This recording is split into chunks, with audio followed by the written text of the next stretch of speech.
Good morning students. Once again good morning all of you. आज हम लोग बात करेंगे पॉलिटिक्स की क्लास 9th लेसन 4 और ये लेसन का 6 नंबर वीडियो है। इससे पहले हम लोग 5 वीडियो कर चुके हैं। अगर आप उसको नहीं देखे हैं तो यूट्यूब से जाकर के या विद्यालय ऐप से जाकर देख सकते हैं। तो आज हम पढ़ते हैं page number 66। Topic is election campaign. इससे पहले हम लोग टॉपिक जो कल पढ़े थे nomination of the candidate and the voter list.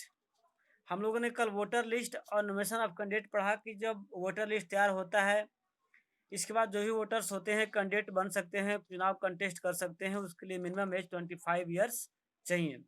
लेकिन आज हम देखते हैं कि नॉमिनेशन तो कर लेने के बाद अब हमें क्या करना होता है।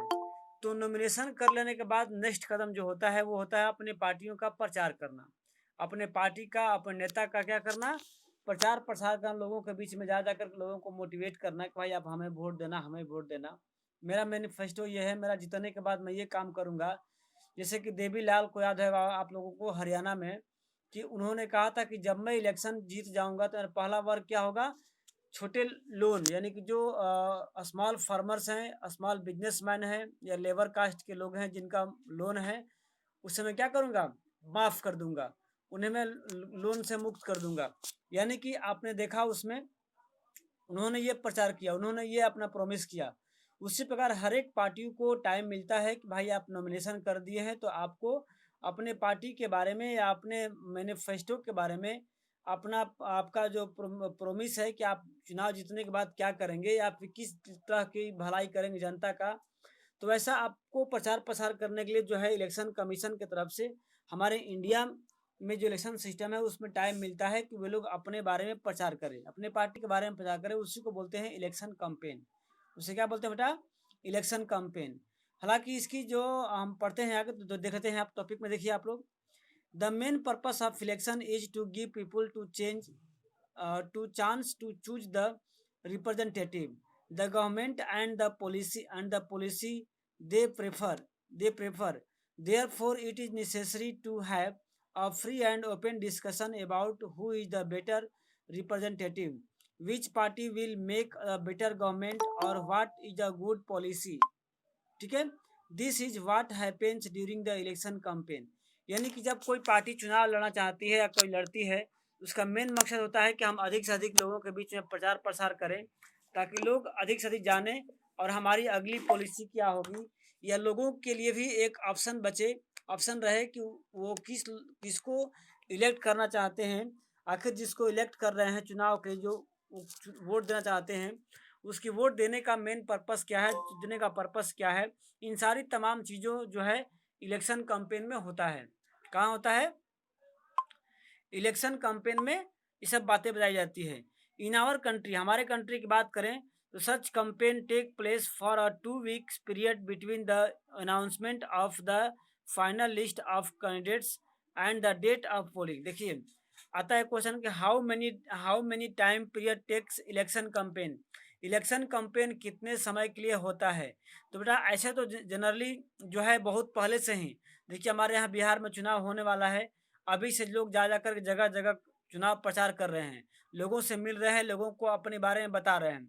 बट अभी लीगली रूप से ये जो है चुनाव प्रचार करने का, ये इलेक्शन कैंपेन करने का टाइम मात्र 2 वीक होता है, यानी कि 14 से 15 डेज का इलेक्शन कैंपेन का टाइम होता है। तो एक बहुत बढ़िया क्वेश्चन आता है कि how many time takes election campaign. ठीक है, तो आंसर क्या होगा, 2 वीक्स या 14-15 डेज ओनली। ओके, तो in our country such campaign take place for a 2 weeks period between the announcement of the final list of candidate and the date of polling। यानी जब election commission द्वारा या चुनाव आयोग द्वारा जो है कितने कैंडिडेट एक कॉन्स्टिट्यूंसी में चुनाव कंटेस्ट कर रहे हैं, इलेक्शन कैंपेन कंटेस्ट कर रहे हैं, उसकी एक फाइनल लिस्ट आ जाती है। क्योंकि नॉमिनेशन करने के बाद ही बहुत सारे लोग जो है अपने नाम को विड्रॉ कर लेते हैं वापस, मैं चुनाव नहीं लड़ना चाहता हूँ। ठीक है, तो इलेक्शन कैंपेन जो होता है आपको फाइनल लिस्ट अनाउंस होने के बाद से लेकर के पोलिंग डेट तक जो होता है, जो पीरियड होता है 2 वीक का, उसी में क्या होता है, कैंपेन, इलेक्शन कैंपेन होता है। During this period the candidates contact their voters, political leaders, address election meeting and political parties mobilise their supporters. यानी जो इसमें क्या होता है कि लोग जो नेता होते हैं चुनाव कंटेस्ट करते हैं, वे लोगों के पास जा करके अपने बारे में बताते हैं, लोगों से कांटेक्ट करते हैं, उनसे मिलते हैं और अपने पार्टी के जो मेन एम है कि हम चुनाव जीतने के बाद क्या करेंगे उसको बताने का काम करते हैं, लोगों को मोबिलाइज करते हैं अपने सपोर्टर्स को। This is also the period when newspapers and television news are fulfill election related stories and debates. अभी आपने देखा होगा 2014 में जो इलेक्शंस हुए थे, 19 में इलेक्शन जो हुए थे, तो अभी आपने देखा कि किस तरह से टीवी पे, न्यूज़पेपर पे, रेडियो पे, पेपर में जो है अलग अलग ऐड आ रहे थे, ठीक है। तो उसी समय ये भी होता है। But election campaign is not limited to these 2 weeks only. Political parties are start preparing for elections month before they actually take place. यानी कि वास्तव में देखा जाए तो चुनाव प्रचार जो होता है, इलेक्शन जो कैंपेन होता है, ये 2 हफ्ता में नहीं बल्कि कई सारे महीनों से पहले, यानी कि नियर अबाउट साल भर, 1 साल 2 साल से पहले से ही क्या होती है, तैयारी धीरे धीरे स्टार्ट हो जाती है। कैंपेन जा जाकर लोग क्या करते हैं, करना स्टार्ट कर देते हैं। लेकिन मेनली जो इलेक्शन कैंपेन की जो टाइम पीरियड है वो कितना है, 2 वीक्स मानी जाती है। Okay, in election campaign political party try to focus public attention on some big issues. They want to attract the public to that issue and get them to vote for their parties on that basis. यानी कि लोग इस तरह से जो अपनी बात रखते हैं लोगों के बीच में, जनता के बीच में, कि लोग उनकी बातों में आए, उनकी बातों को सुने, उनकी बातों से आकर्षित हों और क्या करें, उनके पार्टी या उनको वोट दें। बेटा आवाज आ रही क्लियर ना, आप लोग सुन पा रहे हैं? Yes sir. ओके, तो ये बेटा होता है इलेक्शन कैंपेन में कि जो लीडर होता है या जो कैंडिडेट होता है वे लोगों के बीच में जा करके अपने पार्टियों का प्रचार प्रसार करते हैं और लोगों से मिलने का काम करते हैं। ओके, तो आप देते हैं कि हम कुछ एग्जाम्पल यहाँ पढ़ेंगे अलग अलग आपके पार्टीज का जो ये पहले दे चुकी हैं स्लोगन वगैरह। Latest to some of the successful slogan given by different political parties in various election. देखिए सबसे पहला दिया है, आता है कि who said that these lines, आपको लिखना पड़ता है। The Congress party led by Indira Gandhi give the slogan गरीबी हटाओ रिमूव पॉवर्टी। यानी जब हमारे कंट्री में लोकसभा का इलेक्शन हो रहा था 1971 में, उसमें इंदिरा गांधी जो थी उन्होंने एक स्पीच दी थी, उन्होंने एक स्लोगन नारा दी थी, गरीबी हटाओ। यानी कि जब मेरी पार्टी बनेगी तो क्या होगा, गरीबी जो है मिट जाएगी। लेकिन आज तक गरीब मिट गए, गरीब मिट रहे हैं, लेकिन गरीबी क्या हो रही है, जस का तस और डे बाई डे बढ़ रही है। The party promise to reorient at the policies of the government to remove poverty from the country. यानी कहा था जब मेरी सरकार बनेगी 71 के इलेक्शन में तो क्या करेंगे, सबसे पहले अपने देश से गरीबी को मिटाएंगे, गरीबी को भगाएंगे। कांग्रेस पार्टी का था स्लोगन। अब कहते हैं safe democracy was a slogan given bye Janata party. Janata party ने एक नारा दिया था, सेफ डेमोक्रेसी, डेमोक्रेसी को बचाओ, राज्य प्रजातंत्र को बचाओ, ऐसा दिया था उन्होंने। तो इनके नेता थे leadership of Jayaprakash Narayan in the Lok Sabha election held in 1977। यानी कि 1977 में चुनाव होने के बाद उन्होंने चुनाव में दिया था नारा उन्होंने, save democracy. The party promise to undo the excess committed during the emergency and restore civil liberties। उन्होंने दिया था सेफ डेमोक्रेसी को। और नेक्स्ट है the left front used the slogan land to the tiller in the West Bengal assembly election held in 1977। उसी साल waste Bengal में चुनाव हुई थी विधानसभा की। उन्होंने दिया था कि लैंड टू द टिलर, यानी कि जो जमीन है, बड़े बड़े जमीन जो अधिक है, लैंड लॉर्ड्स या जमींदार के हाथ में है। उन्होंने कहा था मेरी सरकार आएगी तो क्या होगा, इस लैंड का फिर से कराएंगे रीडिस्ट्रीब्यूशन, यानी रीडिस्ट्रीब्यूशन, दोबारा जमीन जो है गरीबों को दी जाएगी जो इसको वास्तव में जो इस पर एग्रीकल्चर एक्टिविटी करते हैं। तो इस तरह की बहुत सारी आपने स्लोगन सुनेंगे, देखेंगे।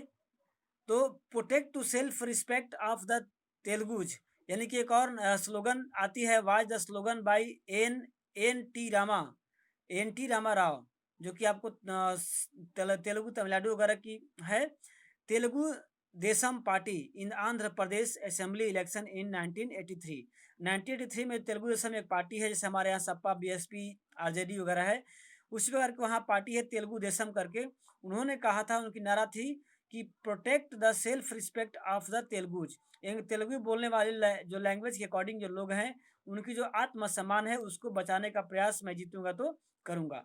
इन democracy it is the best to live political parties and candidates free to conduct their election campaign the way they want to, but it is sometimes necessary to regulate regulate campaign, ensure that every political parties and candidate get a fair and equal chance to complete according to our election law no party or candidate can। यानी देखिए, election campaign तो बहुत बढ़िया है, अच्छा है, ताकि लोग जाने कि हमारे जो रिप्रेजेंटेटिव है उनकी विचार क्या है, उनकी इच्छा क्या, उनकी कार्य क्या करेंगे। लेकिन कभी कभी क्या होता है कि इलेक्शन कैंपेन करने के लिए गलत तरीके का उपयोग किया जाता है लीडर द्वारा। ये नहीं होना चाहिए। क्या क्या नहीं होना चाहिए, देखिए इसमें ब्राइब द थ्रेटन वोटर्स, यानी कि वोटर्स को लालच या लोभ नहीं देना चाहिए। वोटर्स को चीट नहीं करना चाहिए। वोटर को किसी प्रकार का भाई तुम्हें वोट दो, मैं तुम्हें पैसा दूंगा, तुम्हें मैं औरतें हैं तो तुम्हें साड़ी दूंगा। वोटर्स को जो क्या करते हैं लोग, लिक्विड यानी कि लिक्विड जो है ड्रिंकिंग वो वाइन वगैरह है देते हैं। ये गलत तरीका है वोट प्रचार करने का। Appeal to them in the name और कास्ट ऑफ रिलीजन, और किसी वोटर्स को देखिए भाई मैं आपके जात का हूँ, मैं आपके कास्ट का हूँ, मैं आपके धर्म का हूँ, इस तरह के लोगों को भी ऐसा करके प्रचार करना इलीगल है, गलत है। Use government resource for election campaign, ऐसा नहीं कि आप मंत्री हैं, नेता हैं, आप चुनाव अभी आप पार्टी में हैं तो आप सरकारी चीज़ों का उपयोग करेंगे इलेक्शन कैंपेन करने के लिए। जैसे आपको government aeroplane, government buses, government car, इससे आप गवर्नमेंट की प्रॉपर्टी का उपयोग नहीं करेंगे। Spend more than 25 lakh in the constituency for Lok Sabha election और 10 lakh in the constituency in assembly, यानी कि एक कॉन्स्टिट्यूंसी में 25 लाख से अधिक आप नहीं खर्च कर सकते हैं, जबकि विधानसभा चुनाव में 10 लाख से अधिक खर्च करने की जो है रिस्ट्रिक्शन होना चाहिए। इस की बातें जो आती है कि आप चुनाव प्रचार कीजिए, लेकिन इन सब बातों को डिनाई कीजिए, इन सब चीज़ों का उपयोग नहीं करें। If they do so their election can be rejected by the court even after they have been declared elected. अगर कोई ऐसा करता है या ऐसा करते पाया जाता है तो उनको जीतने के बाद भी उन्हें क्या करना चाहिए, उनको हार का डिक्लेयर करना चाहिए। ऐसा वो करता है तो candidate. In addition to the law, all the political parties in our country have agreed to the model code of conduct for election campaign, यानी कि इतना होने के बाद भी सभी लोगों को कोड ऑफ कंडक्ट मतलब होते हैं आचार संहिता, यानी कुछ इसका नियम होता है, कुछ रूल्स होते हैं इलेक्शन कराने के, तो उन सारे नियम कानूनों को उनको फॉलो अप करना चाहिए, मानना चाहिए, जिसे कोड ऑफ कंडक्ट कहा जाता है। According to this no party और कैंडिडेट कैन, तो कोड ऑफ कंडक्ट के में क्या क्या होता है, कोड ऑफ कंडक्ट यानी आचार संहिता में क्या क्या लोग कर सकते हैं, क्या पब्लिक कर सकती है, क्या कैंडिडेट कर सकते हैं।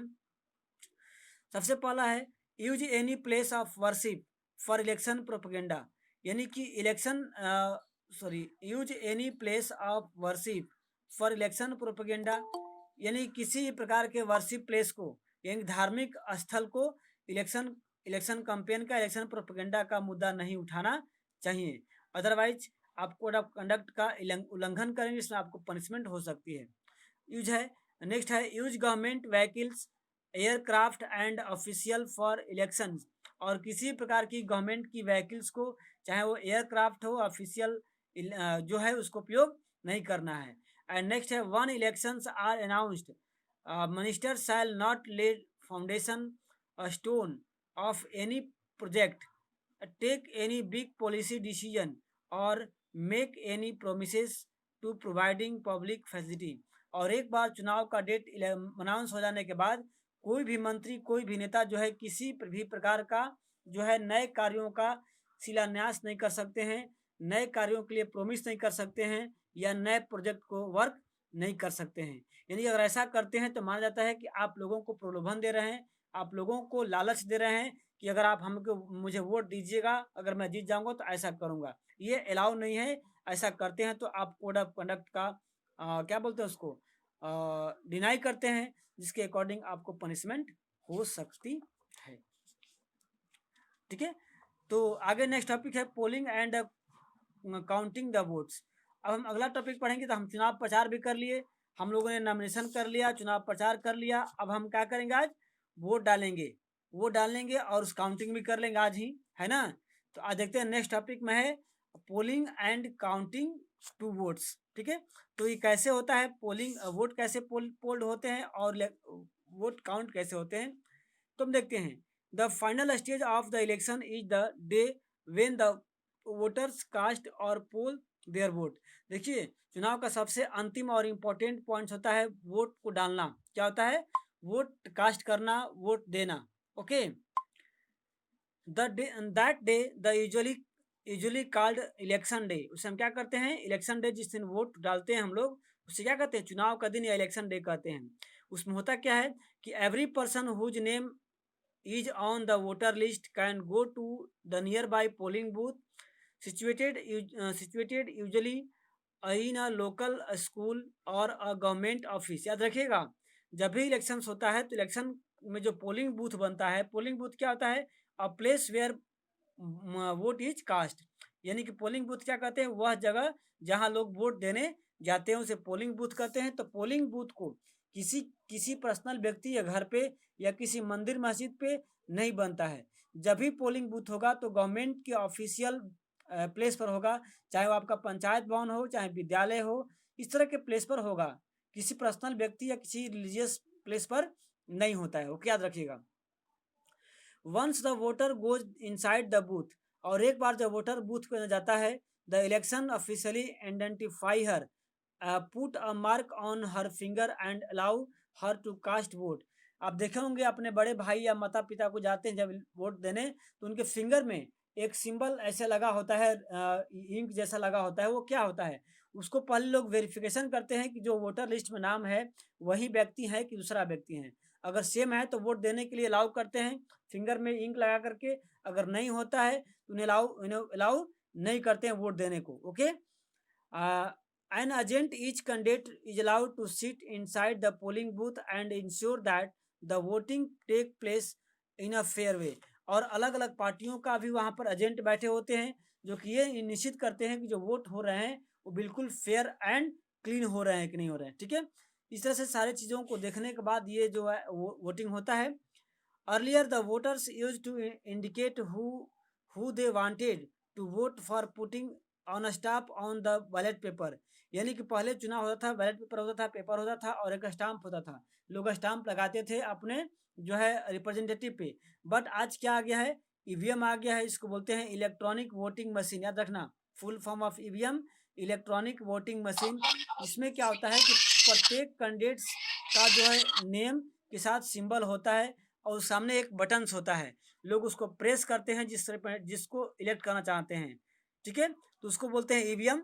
और इसको क्या करते हैं, अलग अलग जो है प्रत्येक उसका नाम और जितने कैंडिडेट्स उस कॉन्स्टिट्यूंसी से खड़े होते हैं या चुनाव कंटेस्ट करते हैं उनमें सभी का नेम, सिंबल और उसके सामने बटन होता है।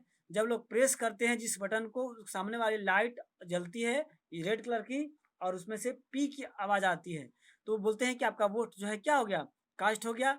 जैसे देखते हैं कि वोट कास्ट भी हो गया। फिर जो है चुनाव, फिर क्या होता है, अलग अलग एरिया, अलग अलग, फिर उसके बाद जो है वोट काउंटिंग होती है और जिसको अधिक वोट्स मिला होता है उसे क्या कहते हैं, विनर या मतलब उसको मतलब विजेता कैंडिडेट घोषित करते हैं। तो यह टॉपिक आज का था।